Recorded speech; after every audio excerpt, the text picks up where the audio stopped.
For the last decade or so, American politics has more or less been dominated by what you might call the gerontocracy. The current president, Donald Trump, is pushing 80. The previous president, Joe Biden, was over 80, and then Trump before him was in his mid to late 70s. Chuck Schumer, the Senate Minority Leader, is in his 70s. Much of the Senate Democratic leadership, in fact, is on the older side. And prior to Pelosi stepping down, that was the case for the House Democratic leadership as well. Hakeem Jeffries is a relatively young man.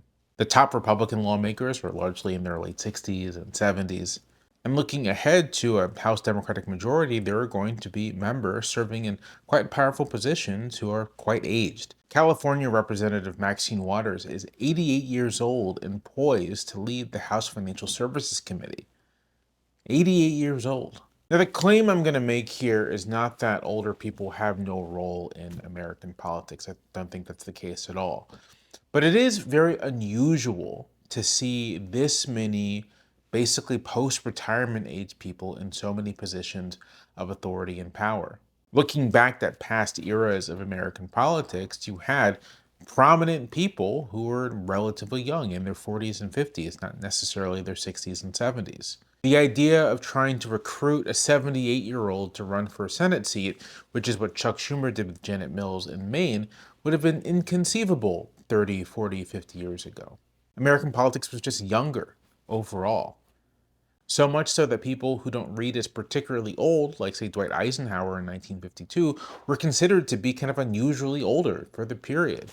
There's a big controversy over Reagan being an aged president, and these days Reagan seems young and spry compared to our most recent presidents. Now, there are practical considerations to having a political class and political leadership that is disproportionately quite aged. Some of those practical concerns or just the ability to do the job. That was certainly a key question with Biden, and I think it's a key question with Trump as well, although it's not been as salient in discussing Trump's administration. But it's clear just watching the guy at any point that he may not be up to the rigors of being president if he ever were to begin with.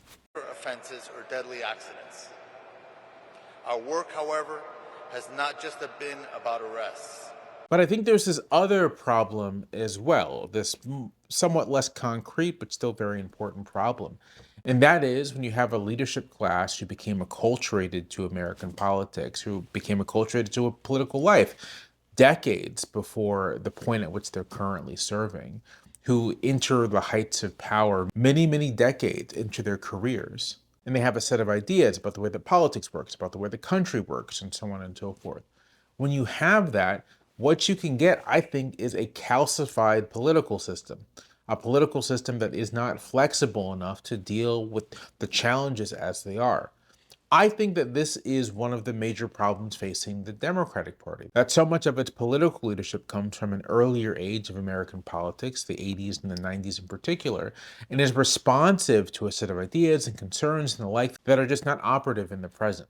Biden's belief that he could forge some bipartisan path is very much the product of someone whose formative years in American politics were the 1970s and 1980s, when you could do bipartisan politics, when politics was easily bipartisan. I think it's clear to so many honest observers of American politics that the system of American politics is broken in fundamental ways and needs major reform.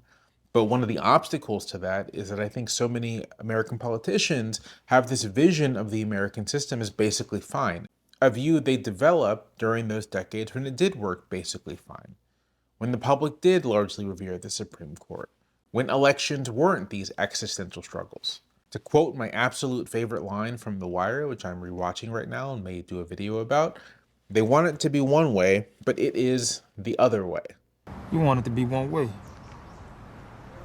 What? You want it to be one way. Man, I don't You know want it what to you... be one Man, way. stop! Stop saying that. But it's the other way. So what is to be done about all of this? Despite my obvious discomfort with the gerontocracy, I don't think we should have term limits. I think term limits are counterproductive. They're counterproductive wherever they've been tried on the state level. They impede the development of expertise in legislatures. They empower lobbyists who end up being the only people who can develop real legislative knowledge and expertise and the like.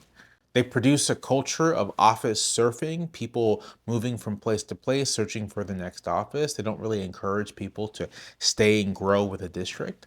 They try to write political ambition out of the system itself, when I think one of the great insights of James Madison, the architect of much of the American political system, is that ambition has to be harnessed, has to be used for productive ends.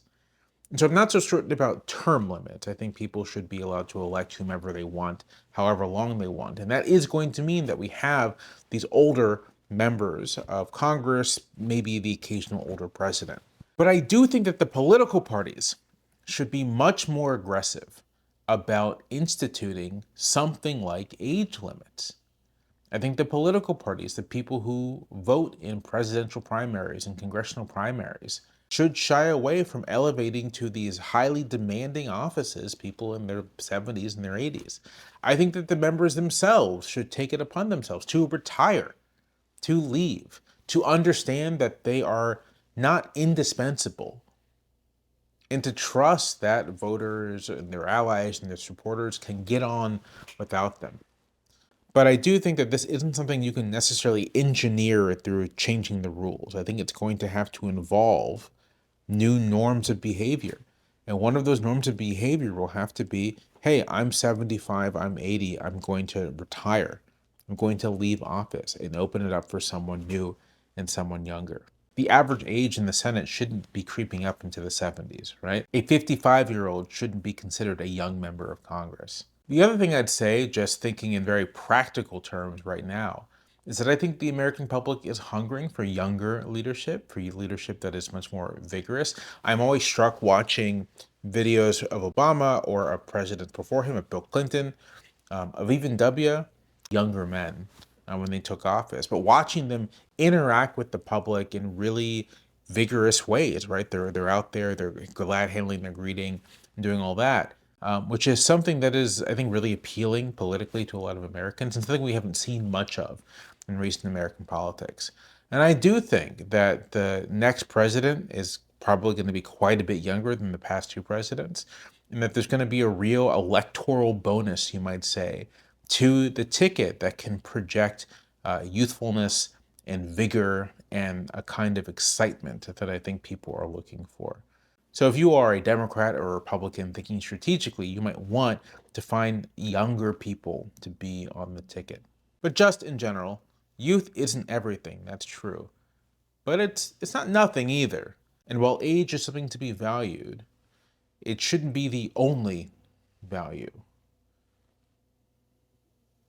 I'm not sure that the country has done well by way, I'm not sure that the gerontocracy has done well by the country.